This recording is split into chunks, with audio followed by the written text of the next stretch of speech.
السلام علیکم ورحمۃ اللہ وبرکاتہ۔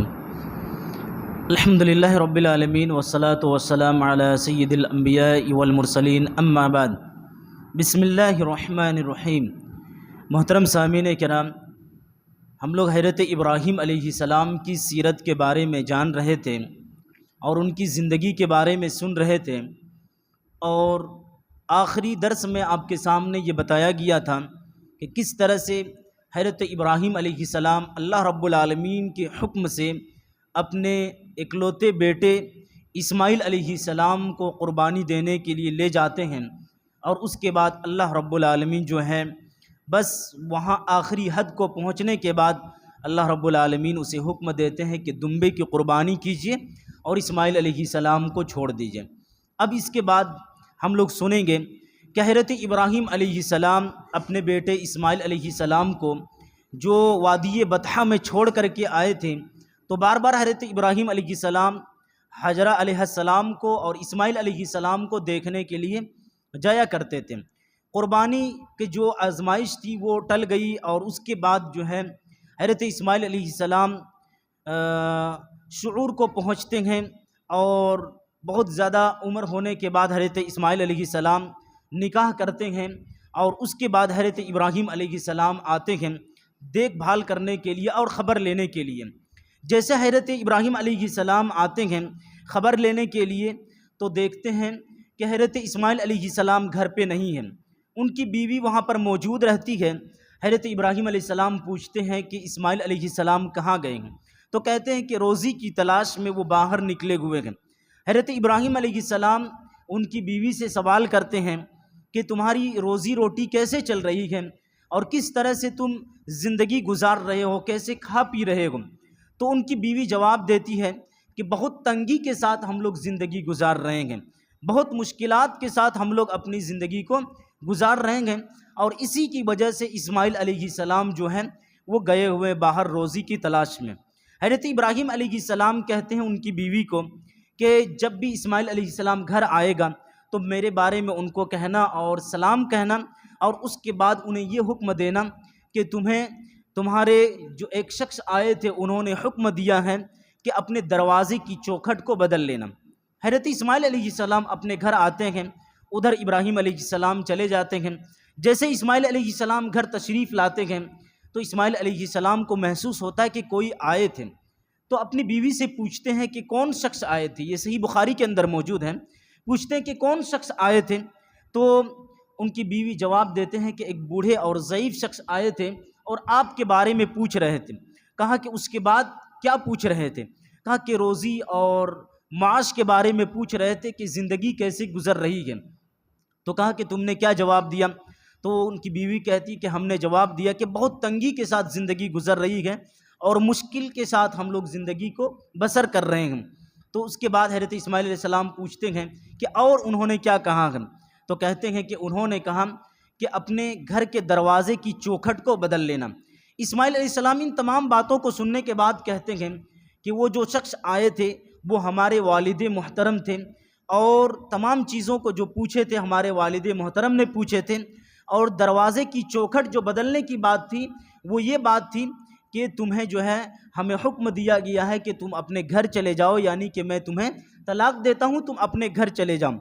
اس کے بعد حضرت اسماعیل علیہ السلام اپنی بیوی کو طلاق دیتے ہیں اور وہ گھر چلی جاتی ہیں، اور کچھ دنوں کے بعد صحیح بخاری کے اندر ہی موجود ہے کہ کچھ دنوں کے بعد پھر سے حضرت ابراہیم علیہ السلام ان کے گھر میں آتے ہیں، اور اس وقت حضرت اسماعیل علیہ السلام ایک دوسرے قبیلے کی عورت سے شادی کر لیتے ہیں۔ حضرت اسماعیل علیہ السلام کی بیوی کے پاس آ کر کے پوچھتے ہیں ابراہیم علیہ السلام کہ اسماعیل علیہ السلام کہاں گئے؟ کہتے ہیں کہ باہر روزی کی تلاش میں گئے ہیں۔ پھر ان سے پوچھتے ہیں کہ تمہاری زندگی کیسے بسر ہو رہی ہے؟ کہتے ہیں کہ الحمدللہ اللہ رب العالمین کا شکر ہے، ہم لوگ خوشحالی کے ساتھ زندگی گزار رہے ہیں۔ پھر حضرت ابراہیم علیہ السلام پوچھتے ہیں اور تمام چیزوں کو جاننے کے بعد کہتے ہیں کہ تم لوگ کھانا پینا کیا کرتے ہو؟ تو کہتے ہیں کہ ہم لوگ گوشت اور پانی کو پیتے ہیں، گوشت کھاتے ہیں اور پانی کو پیتے ہیں۔ تو حضرت ابراہیم علیہ السلام، اللہ کے نبی صلی اللہ علیہ وسلم کہتے ہیں کہ ابراہیم علیہ السلام نے ان کے کھانے پر برکت کی دعا کی، اور اس کے بعد کہا کہ جب بھی اسماعیل علیہ السلام آئے گا ان سے کہنا کہ اپنے دروازے کی چوکھٹ کو برقرار رکھیں گے۔ اسماعیل علیہ السلام آتے ہیں اور محسوس کر لیتے ہیں کہ کوئی شخص آئے تھے،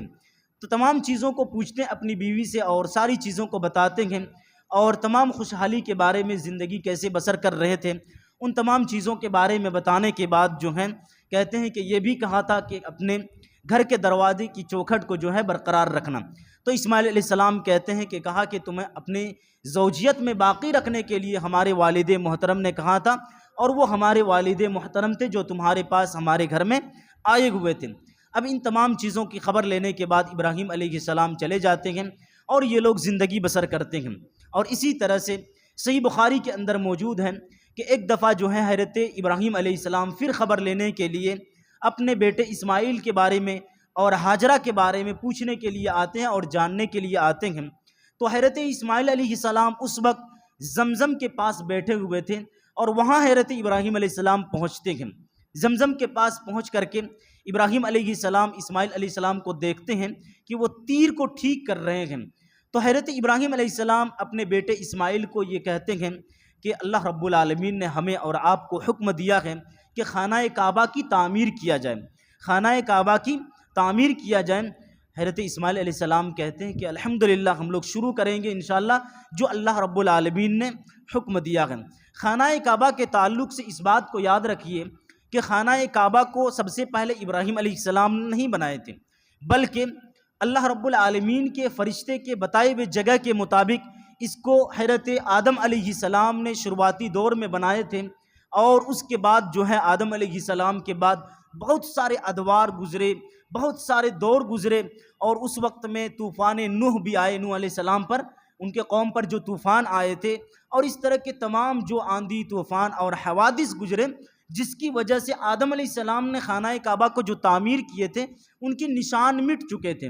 تو کچھ ذرا برابر بھی باقی تھے۔ تو وہیں سے حضرت اسماعیل علیہ السلام اور حضرت ابراہیم علیہ السلام خانہ کعبہ کی پھر سے تعمیر شروع کرتے ہیں، اور نئے سرے سے خانہ کعبہ کی تعمیر شروعات کر دیتے ہیں۔ اور حضرت ابراہیم علیہ السلام خانہ کعبہ کی دیوار کو اٹھا رہے ہوتے ہیں، اور اسماعیل علیہ السلام ان کے لیے پتھر کو اور اینٹ کو لا کر کے وہاں دیتے ہیں۔ ابراہیم علیہ السلام اس کو اٹھاتے ہیں، دیوار کو قائم کرتے ہیں، اور اسماعیل علیہ السلام بھی ان کو قائم کرتے ہیں۔ اسی درمیان میں اللہ رب العالمین سے دعا کرتے ہیں وَإِذْ يَرْفَعُ إِبْرَاهِيمُ الْقَوَائِدَ مِنَ الْبَيْتِ وَإِسْمَاعِيلُ رَبَّنَا تَقَبَّلْ مِنَّا إِنَّكَ أَنْتَ السَّمِيعُ الْعَلِيمُ۔ یہ دعا کر رہے تھے اللہ جو ہم لوگ خانہ کعبہ کی تعمیر کر رہے ہیں، یا اللہ تو اس خدمت کو قبول فرما لیں، یا اللہ تو اس خدمت کو قبول فرما لیں۔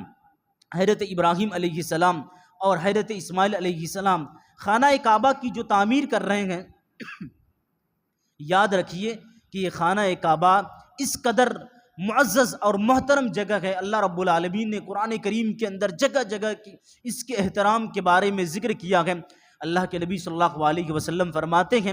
کہ یہ خانہ کعبہ اس قدر اس کی حرم میں حرمت ہے کہ یہاں پر کوئی شخص کسی جانور کی شکار نہیں کر سکتے ہیں، یہاں تک کہ اذخر نامی ایک گھاس کو چھوڑ کر کے کسی بھی چیز کو نہیں کاٹ سکتے ہیں۔ اور اسی طرح سے اگر کوئی سامان وہاں پر گرے ہوئے ہوں، کوئی چیز گری ہوئی ہو،